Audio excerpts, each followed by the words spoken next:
All right, well, let me be the first to welcome everyone tonight. My name is Chuck Jennings. I'm the Parks and Recreation Director for the town of Flower Mound. Take a page from the airlines here. Hopefully everyone's in the right Zoom meeting.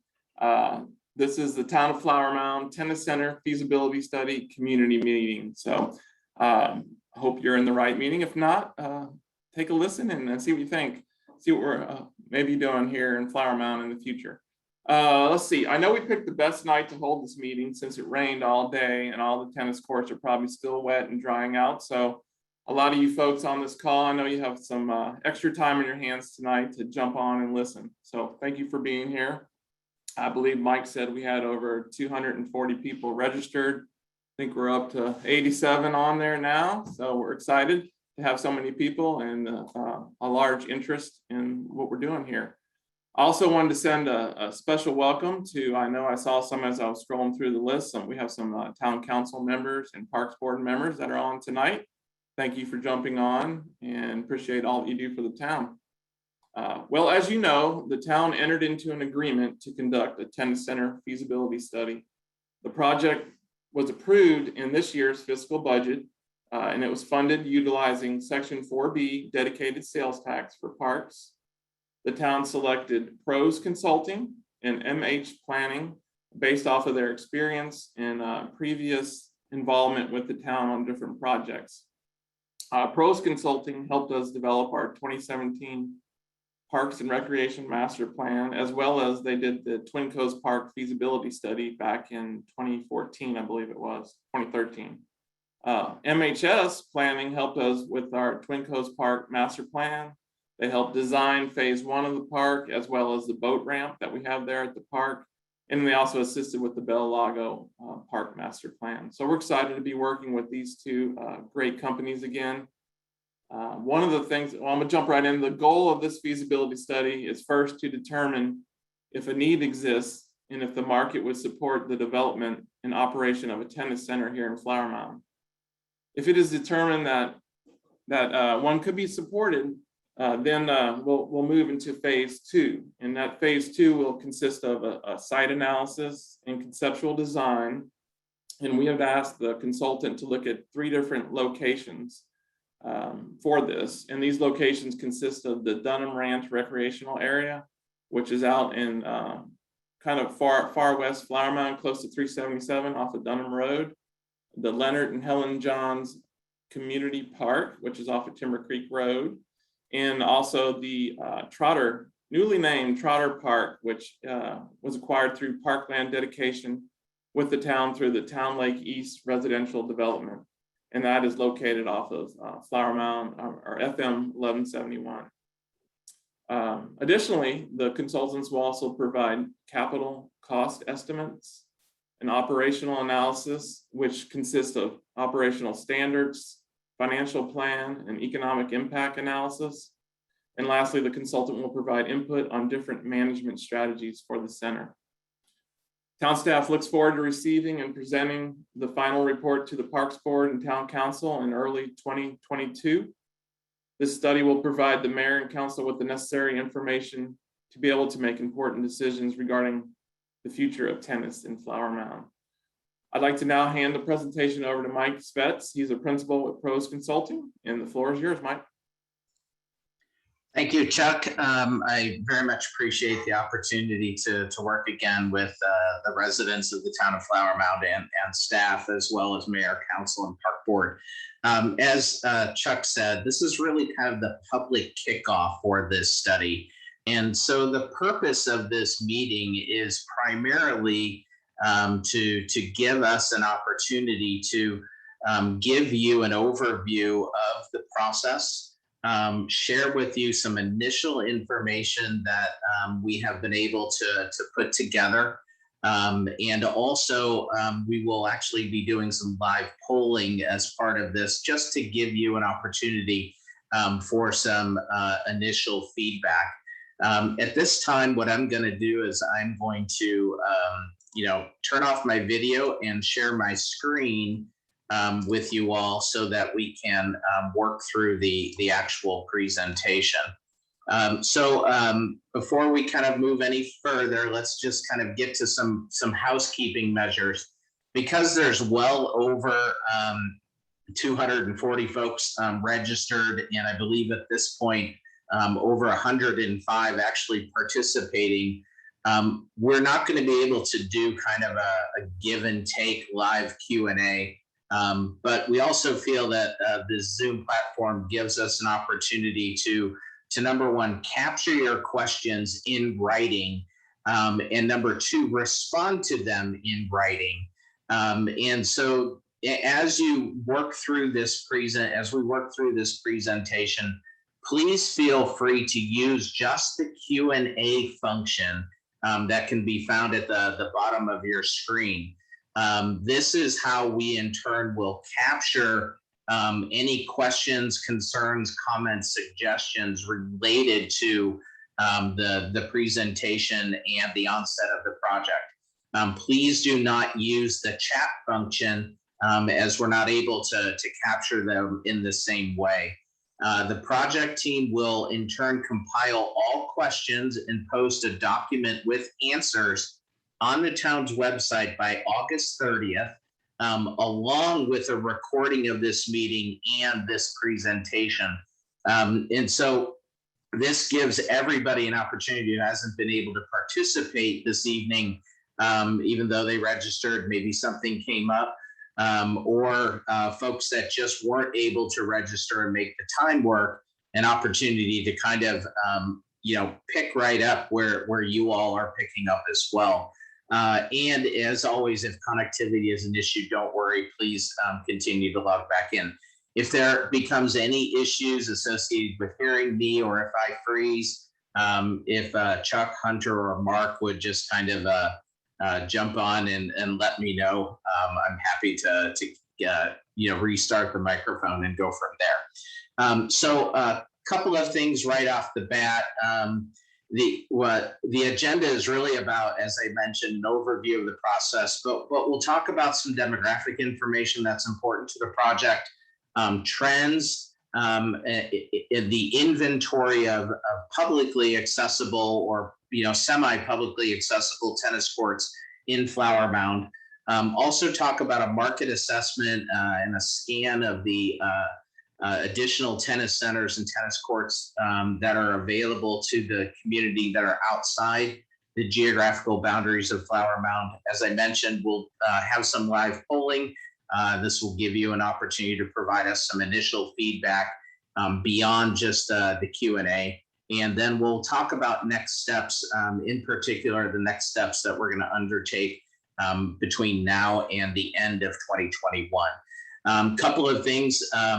When we talk tennis center, I think it's a fair statement or a fair question to ask folks if we are talking pickleball as well, and we absolutely are. So just keep in mind that though we might be using the term tennis center, we will be equally talking about pickleball as well throughout this process. So just very quickly, some issues that we'll address: what's needed, where, and why.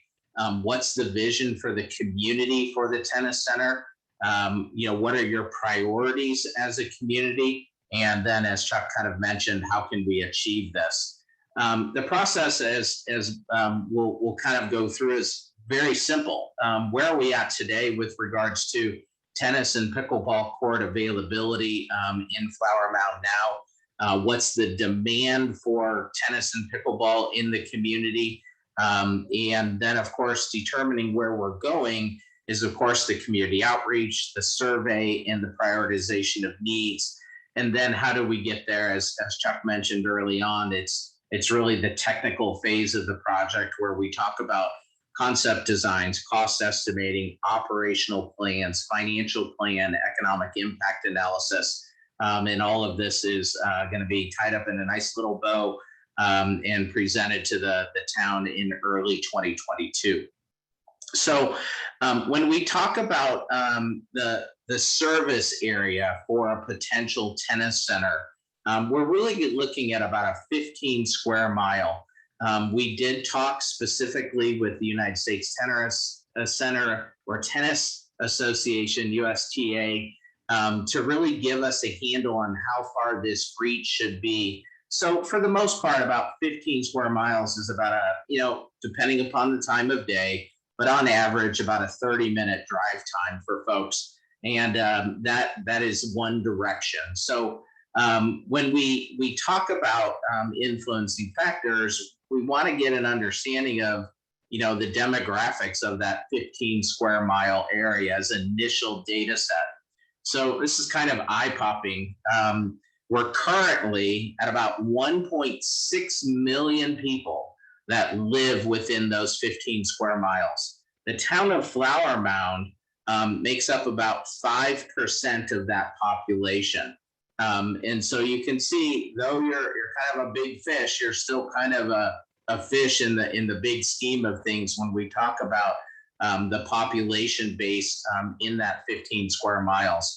That is going to projected to grow to close to 2.3 million by 2036. In terms of a data source for this information, it comes from the Environmental Systems Research Institute, and they are the global leader in demographic and market data. And so they update their estimates and their projections annually, and we will in turn update these numbers as soon as all of the final census information is reported and recorded.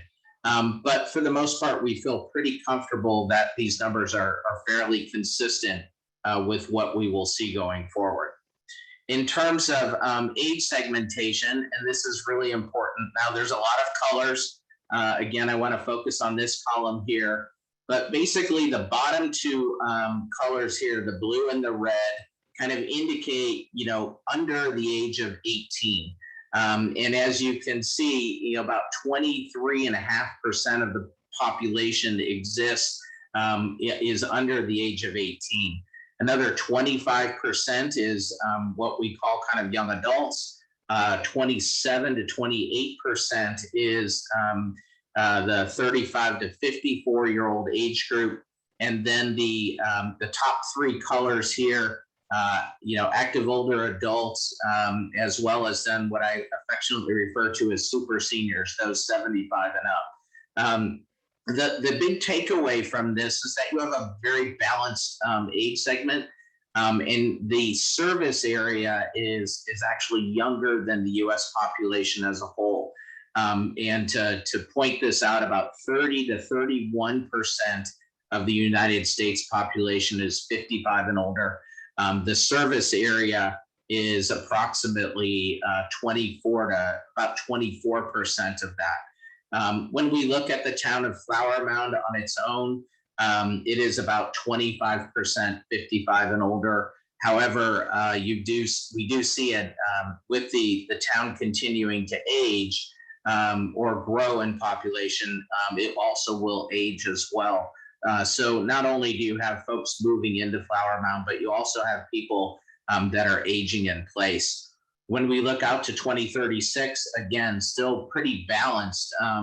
And so when we think about tennis and we think about pickleball, these are two sports that appeal to a very wide swath of the population from an age segmentation perspective.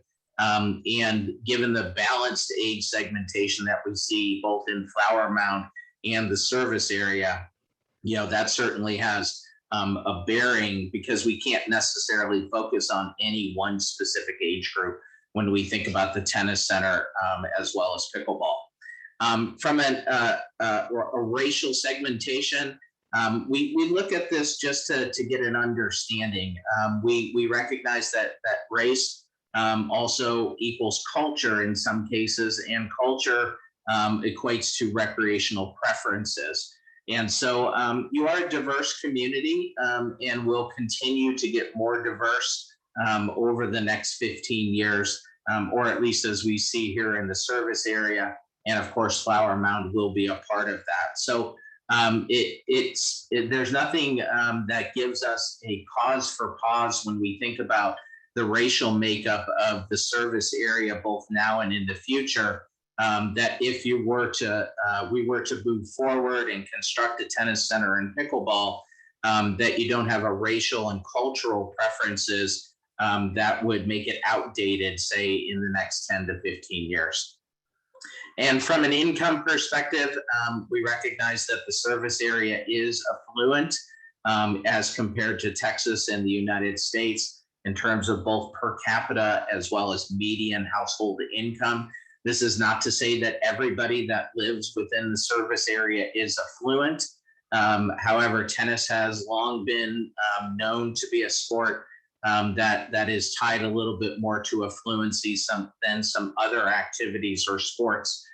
So it's not surprising to see the demand for tennis, as I'm about to show you, in the service area. So a little bit about participation trends for both tennis and pickleball. I'm just going to show you a quick snapshot of some general sports participation. What you see here, basketball, golf, tennis, baseball, and soccer are the most participated sports. They're not necessarily the most participated activities, but the most participated in sports across the country. So basketball, and I apologize, the million fell off, but basketball leads the way with about 27.8 million people participating nationwide. Golf is second at 24.8 million. Tennis is third at 21.6. Baseball fourth, 15.7. Soccer fifth at 12.4. And pickleball actually is about 4.2 million folks. One thing that we did notice as a result of the pandemic, and of course, it's too early to speculate whether or not the trends will hold, but tennis gained approximately 4 million participants in 2020. It had been relatively flatlined at about 17.5 million participants over the last 6 or 7 years. And pickleball gained almost 600,000 folks just in the last year. You can see the 5-year growth, and you can see that both tennis and pickleball lead the way in terms of 5-year growth based on percentages, not based on number of people, but just based on percentages of growth. The pickleball growth leading up to the pandemic, the 5-year growth rate had been around 40%. So you can see how the pandemic has had an influence on pickleball participation. Tennis leading up to the pandemic had really only had about a 5-year growth of about 1%. So again, you can see how the pandemic has had an impact on people playing tennis as well as pickleball. So the next slide here is what we call market potential index. And let me take a moment to explain. The red line is measured at 100, and that basically measures the average participation in any given activity you see here on the screen across the country. So as you look at the blue bars, you are just looking at those blue bars against the red line. You're not looking at them against each other. And I'll give you a very specific example. So tennis right now has a market potential index of 131. What this means is that there is an anticipated or an expected participation in tennis in the service area that is 31% greater than we find across the country. Currently, we do not yet have a market potential index for pickleball from Esri, but we do know it's coming. What this means in terms of percent of population, it is expected that about 5% of adults 18 and older in the service area are expected to participate in tennis. It does not take into account kids, so that number in terms of percentage of population would be even greater if we were able to measure kids. And though, I'll give you a quick example, the 131 is measured against the national average. If I were to jump over to basketball, that MPI is 121. However, the percentage of adult population expected to participate in basketball is about 9% of the population. So again, we're measuring this against the national average. The long story short is that you have against the national average, you have a significantly higher interest in participating in tennis than what we see across the country as a whole. In terms of tennis and pickleball court inventory, first we're just going to start with some information that Hunter and his group have put together with regards to the courts that more or less exist within the geographical boundaries of Flower Mound. And so, as you know, there is one tennis court at Glenwick Park. I will not read all of this information to you. It's just to let you know that we are doing our due diligence. And we also recognize that there are 4 courts provided by the town at Leonard and Helen Johns Community Park. As we move outside of, and that's it, those are the 5 tennis courts with pickleball, with some pickleball overlay that are publicly accessible in the town of Flower Mound, provided by the Parks and Recreation Department. When we move to homeowners associations, we fully recognize that these are kind of what we call semi-public, meaning that typically only the folks that are a part of homeowners associations have real access or true access to these tennis courts. And then we're talking with folks that are a part of these HOAs. Again, access is measured based on supply versus demand. But long story short, if you're not a Bridlewood resident, you're going to have a really hard time making a reservation to get on these courts. So Bridlewood has 5. Yes, Chuck, you had a question? Okay. Wellington HOA has 5 courts as well. And again, these are semi-public. These are the main areas around which we have, tennis courts and HOAs. We do recognize that there are, a tennis court here or there in other HOAs, but in terms of multiple courts that really have a focus on tennis, these are the 2 HOAs.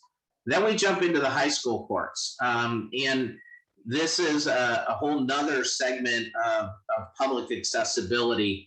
We fully recognize that the high school courts are not truly publicly accessible.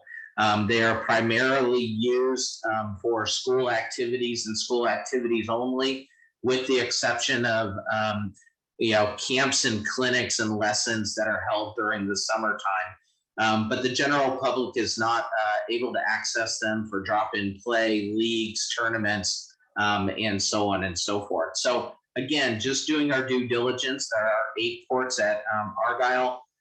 We recognize there are 12 courts at Flower Mound High School.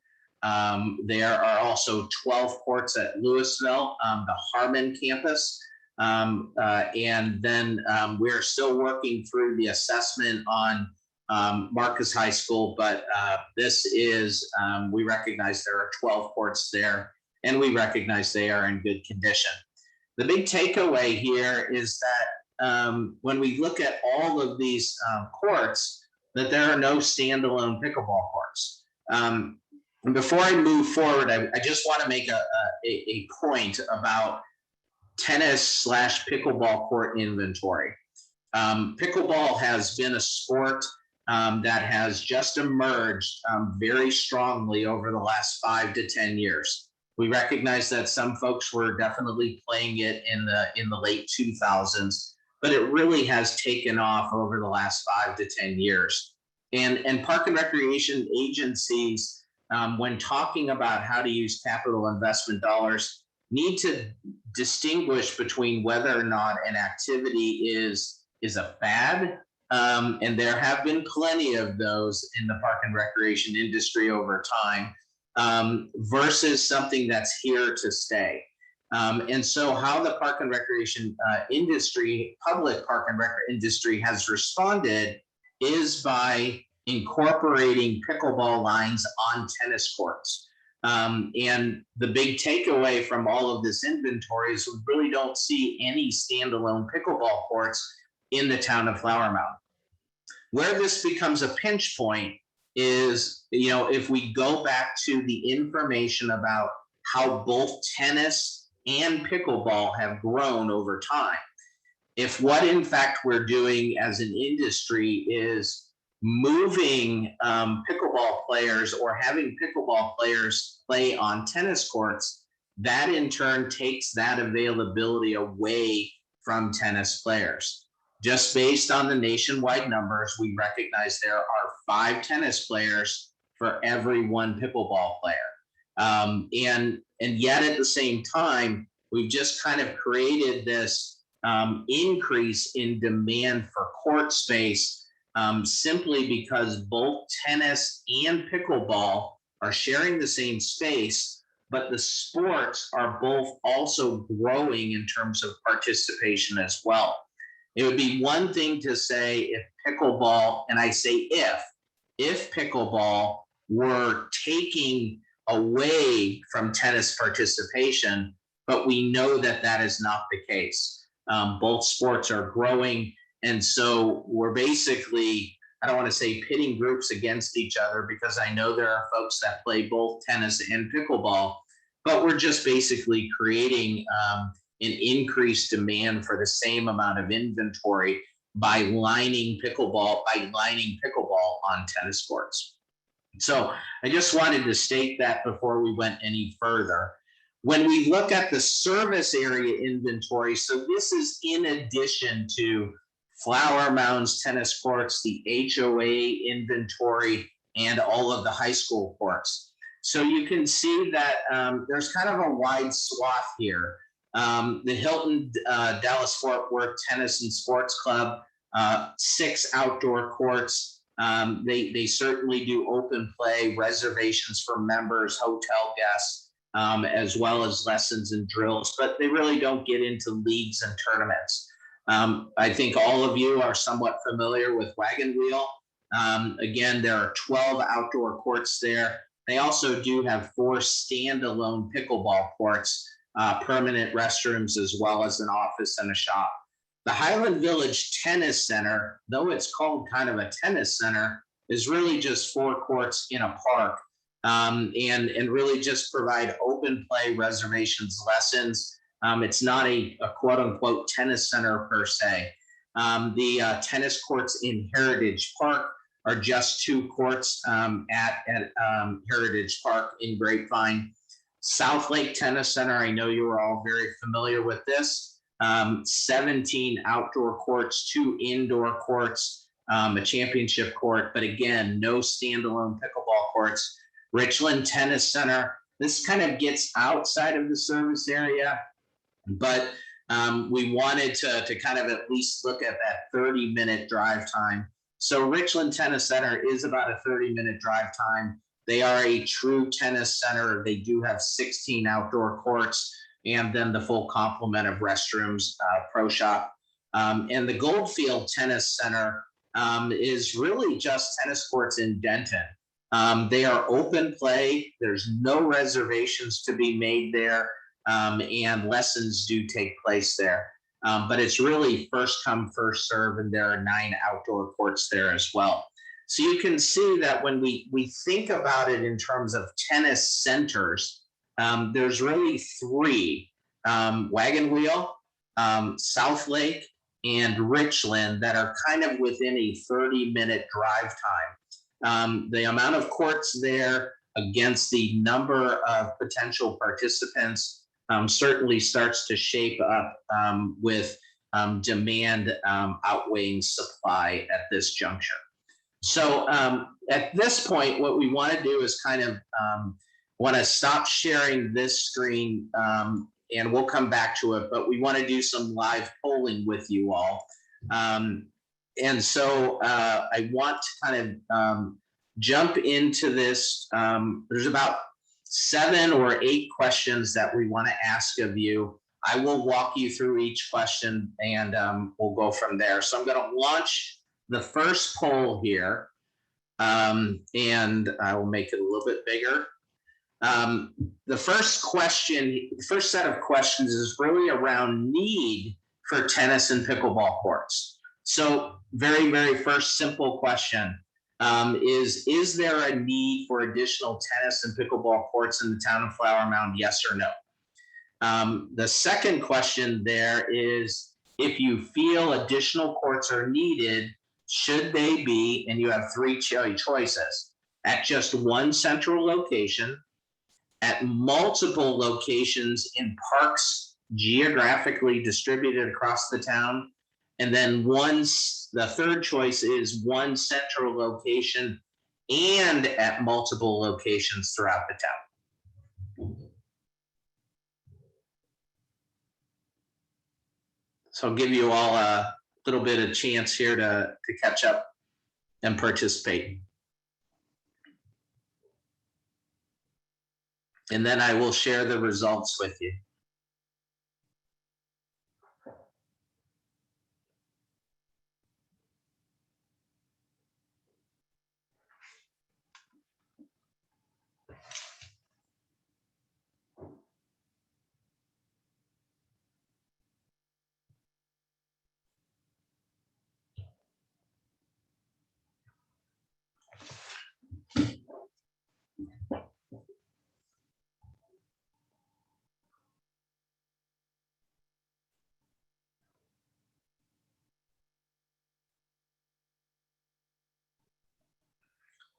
Maybe about 30 more seconds. This is where I wish we had some Jeopardy music to interject.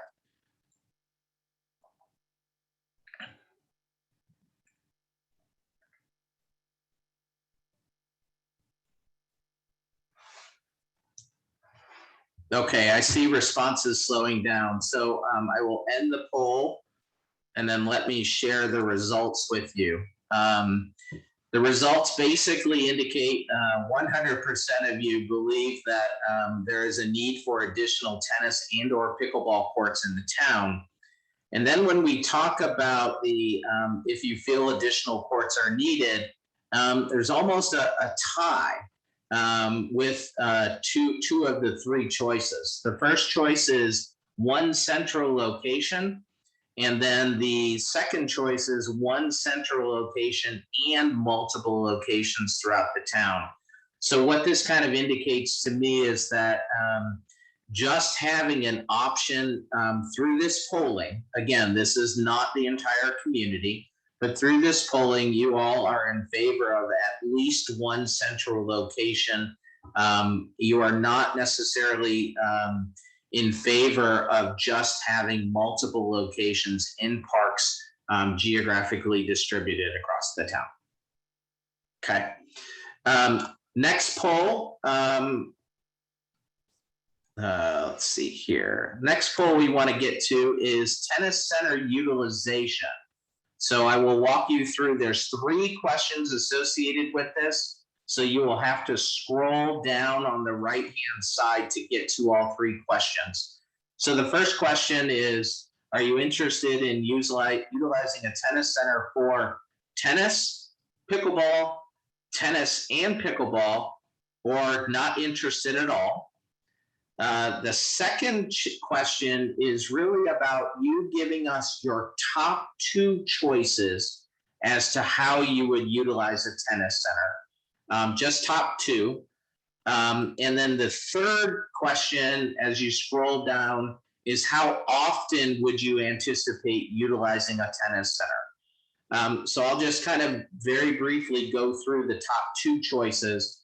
Drop-in play, which is, reservations, just playing amongst friends, leagues in which you're participating in a league, for lessons, camps or clinics, tournaments, utilizing a pro shop for purchasing of equipment, clothing, racket stringing for tennis rackets, food and beverage, and then the final choice is you don't plan to use a tennis center.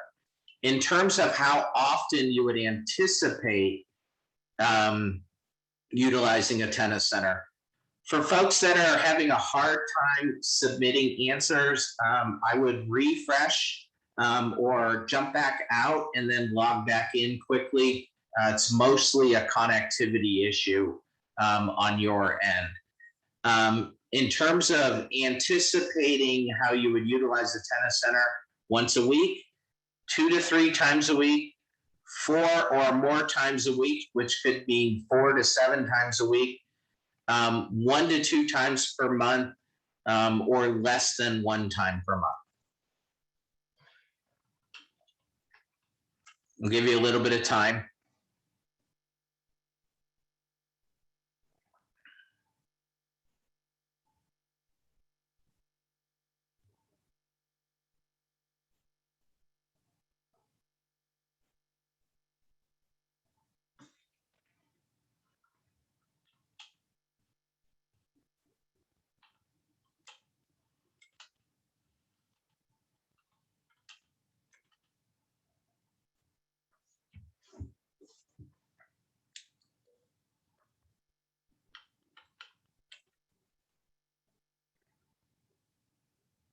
About 20 more seconds.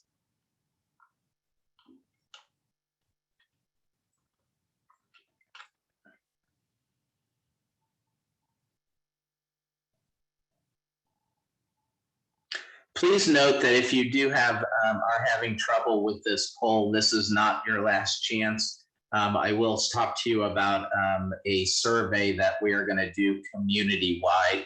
Again, this is just an opportunity to gain some initial feedback, but it is not the end-all, be-all in terms of feedback from the community as a whole.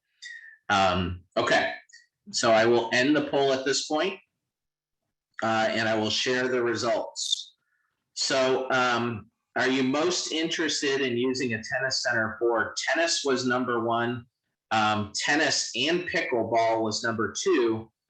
So we have folks out there playing both, and then pickleball came in 3rd. In terms of how you would like to use a tennis center, the top 2 would be for drop-in play and leagues. 3rd is really lessons. And then 4th would be tournaments, which is still about 25% of the folks that responded. So drop-in play was 1, leagues was 2, lessons was 3, tournaments was 4th. And then in terms of how often you would anticipate utilizing a tennis center, majority of folks said 2 to 3 times a week. And then another 35% of folks said 4 or more times a week. So about 87% of folks are planning to use this facility if it's constructed. About at least 87% of folks are looking to utilize it at least 2 times per week. All right, so this will get a little bit easier. These next 2 are just going to be 1 question each. So this question is really going to be around amenities. Multiple choice, choose as many as you want, but just please take some time to read through all of the answers. All of the amenities that should be provided at a tennis center or a tennis court or a tennis center.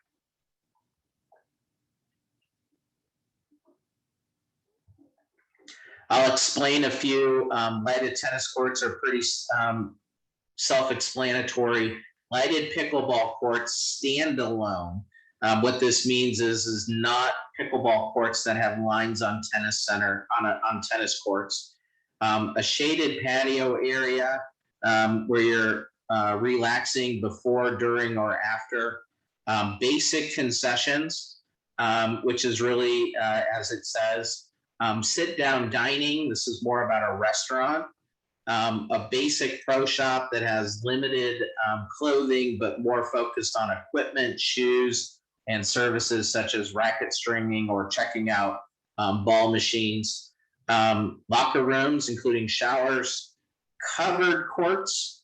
So this would be a shade structure, not climate controlled, but just kind of a shade structure over the court areas to be able to keep the sun off of folks. As well as sun out of people's eyes while playing. Indoor courts, and then of course a center court for championship matches associated with leagues or tournaments or anything else that might be deemed that kind of special competition.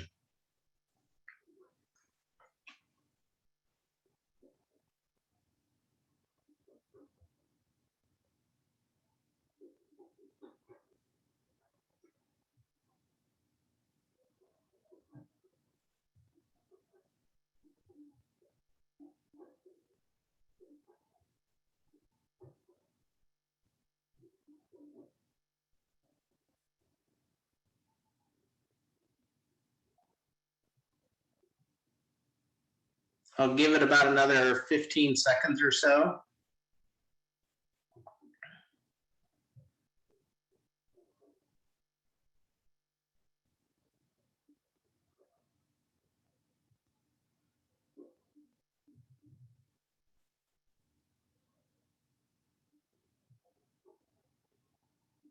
Okay, we'll end the poll and share the results here.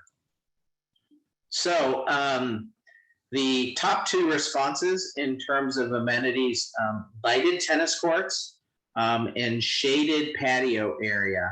The third and fourth were basic concessions and a basic pro shop. The fifth was indoor courts, and this could be tennis and or pickleball. About 47% of the community indicated that, or on the poll here, I apologize for that misnomer, 47% of those that responded to the poll said lighted pickleball courts. So again, I think it's important to recognize that tennis players nationwide outweigh pickleball players 5-1. However, the number of folks requesting standalone pickleball courts is just about half of what we're seeing in terms of lighted tennis courts. So again, this is initial information. This is not meant to be the end all be all and provide complete direction, but it is an opportunity for those participating here to be able to provide us some initial feedback around which to help us build the survey here over the next couple of days that is going to be pushed out to the community. So thank you so much for that. I want to get out of the polls and get back to kind of sharing the screen so that we can kind of wrap up the presentation. So in terms of really just next steps, as I mentioned, this is through December of 2021 with the goal of being able to make a presentation to final presentations to Park Board and Town Council in early 2022. We are going to launch the community survey here within the next week or so. Rest assured, everybody that registered for this, provided you provided a correct email, will receive the link to the survey that is going to be done electronically.